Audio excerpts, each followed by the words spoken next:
ஜெய் சாய்ராம். ஜெய் ஜெய் சாய்ராம்.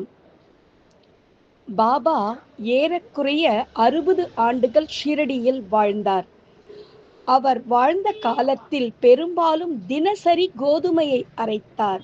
அவர் கோதுமையை மாத்திரமன்று, பாவங்கள், உள்ளம், உடல் ஆகியவற்றின் துன்பங்களையும் கணக்கில்லாத தன் அடியவர்களின் துயரங்களையும் அரைத்து தீர்த்தார்.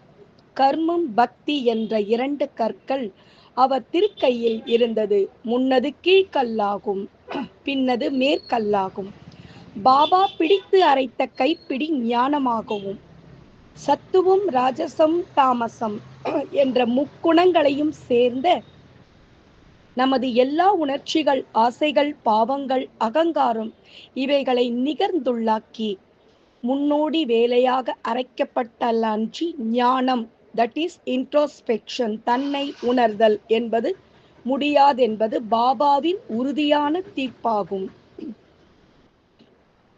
கபீரின் ஒரு நிகழ்ச்சியை இது ஞாபகப்படுத்துகிறது.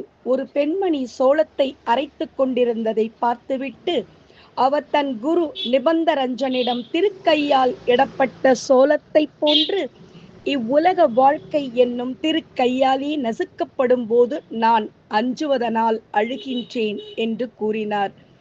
அதற்கு நிபந்தரஞ்சனர், பயப்படாதே, நான் செய்வது போல் இத்திருக்கையில் உள்ள ஞானம் என்னும் பிடியை பிடித்துக்கொள். அதிலிருந்து நெடுதூரம் சென்று திரியாதே, ஆயினும் உட்புறமாக திரும்பு, அப்பொழுது நீ காப்பாற்றப்படுவது உறுதி என்று கூறினார்.